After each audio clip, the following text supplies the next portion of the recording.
जय हिंद दोस्तों, मैं हूं राकेश फौजी।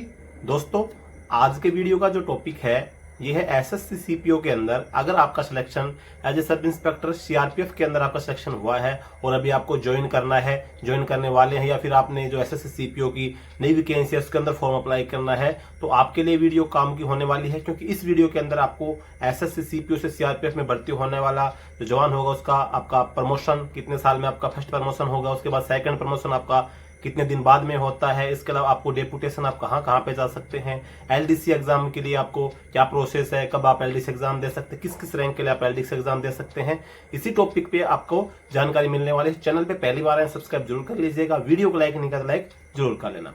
दोस्तों, अगर आप एसएससी सीपीओ से सब इंस्पेक्टर से अगर आप सीआरपीएफ में भर्ती हो गए हैं तो सबसे पहले हम बात करते हैं आपके लिए एलडीसी एग्जाम की। तो सीआरपीएफ से आप सब इंस्पेक्टर की जब ज्वाइन करेंगे तो सब इंस्पेक्टर के बाद में सीआरपीएफ के लिए सिर्फ आपका एलडीसी एग्जाम, एक एलडीसी आपको लागू होता है और वो होता है असिस्टेंट कमांडेंट के लिए। यानी कि यूपीएससी की जब वैकेंसी निकलती है तो आप सिविल से भी एनओसी लेके तैयारी कर सकते हैं, अगर आपकी इच्छा है कि मैं सिविल से करना चाहता हूं। फिर इसके अलावा जैसे आपकी सर्विस 4 से 5 साल हो जाएगी, उसके बाद में जो डिपार्टमेंटली कोटा होता है सीआरपीएफ की जितनी वैकेंसी होती है उसके बाद आपसे एलडीसी के लिए फॉर्म अप्लाई मांगा जाता है, आप अपना फॉर्म अप्लाई कर सकते हैं और असिस्टेंट कमांडेंट के लिए आप अप्लाई करके अगर आपके अंदर इतनी कैपेबिलिटी है तो आप अपना उसके अंदर आराम से असिस्टेंट कमांडेंट तक पहुंच सकते हैं। और सब इंस्पेक्टर के लिए सिर्फ एक असिस्टेंट कमांडेंट का एक एलडीसी एग्जाम लागू होता है, बाकी किसी भी रैंक का एलडीसी एग्जाम नहीं होता है। एलडीसी एग्जाम में सिर्फ सब इंस्पेक्टर और इंस्पेक्टर रैंक के ही जवान बैठते हैं, बाकी सब इंस्पेक्टर से जो नीचे के जो जवान होंगे, चाहे वो हेड कांस्टेबल है, असिस्टेंट सब इंस्पेक्टर है, कांस्टेबल है, वो सब इस एग्जाम को नहीं दे सकते हैं। तो जहां तक मेरा विचार है, सबसे पहले आपको जो एलडीसी एग्जाम का था ये डाउट आपका क्लियर हो गया। इसके बाद में हम बात करते हैं आपके लिए डेपुटेशन की। तो डेपुटेशन इसके अंदर जो सेंट्रल आर्मर्ड पुलिस फोर्स के जो जवान जितनी भी जगह पे डेपुटेशन जाते हैं उसके अंदर आप भी एलिजिबल होंगे, जिसके अंदर सबसे पहले हम बात करें आप एनएसजी में जा सकते हैं, आप एसपीजी में जा सकते हैं।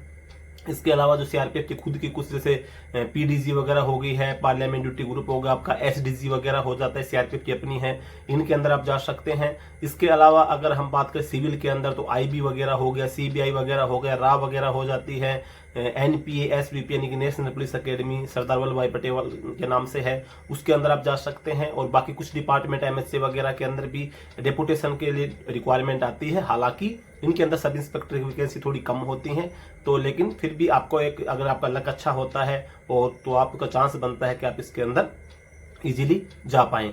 लेकिन जो एसपीजी और एनएसजी, एसडीजी, पीडीजी के अंदर आप इजीली जा सकते हैं। बाकी जो सिविल डिपार्टमेंट जो मैंने आपको बताया, बी वगैरह, सीबीआई वगैरह, ये सब चीजें होती हैं, इनके अंदर लिमिटेड कभी कभी वैकेंसी आती है तो उसके अंदर कम चांस होता है, लेकिन फिर भी मौका आपको मिल सकता है। तो ये दोस्तों, ये तो हो गया आपकी डेपुटेशन की बात। अब बात करते हैं आपके प्रमोशन की। तो प्रमोशन की अगर हम बात करें तो सब इंस्पेक्टर से जो आपका अगला प्रमोशन होता है वो होता है इंस्पेक्टर रैंक के लिए। और इंस्पेक्टर बनने के लिए आपको कम से कम भी मान के चले तो 6 से 7 साल के अंदर अंदर आप, मतलब मैक्सिमम 7 साल तो मैक्सिमम नहीं, 6 साल के अंदर भी आप इजीली इंस्पेक्टर बन जाते हैं। आपको फर्स्ट जो प्रमोशन होता है वो 5 से लेके 7 साल मैक्सिमम मान सकते हैं। इसी के बीच में आपका 5.5 में भी हो जाए, 6 में भी हो जाए, 6.5 में भी हो जाए, लेकिन 5 से लेके 7 साल के बीच में आप इंस्पेक्टर इजीली बन जाएंगे। और ये आपका फर्स्ट प्रमोशन जो होता है वो बड़ा फास्ट होगा, यानी कि सब इंस्पेक्टर आप बन गए। लेकिन जब इंस्पेक्टर से जो आपका अगला प्रमोशन होता है असिस्टेंट कमांडेंट के लिए, वो बहुत स्लो प्रमोशन होता है।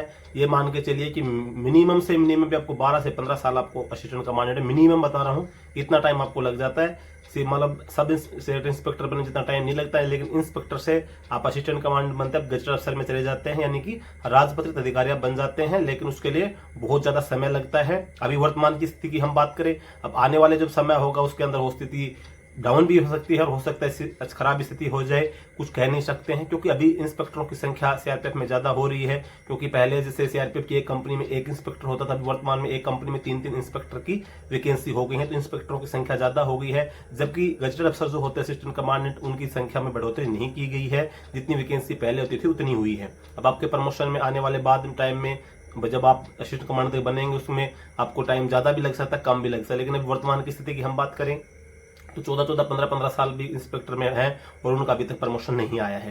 तो इसमें थोड़ा सा आपका अगली जो प्रोसेस होगी उसमें आपको टाइम लगेगा, लेकिन फर्स्ट प्रोसेस में आप सब इंस्पेक्टर से इंस्पेक्टर बनने में जल्दी आपको 5 से 7 साल के अंदर अंदर मैक्सिमम आप इसके अंदर इंस्पेक्टर बन जाएंगे।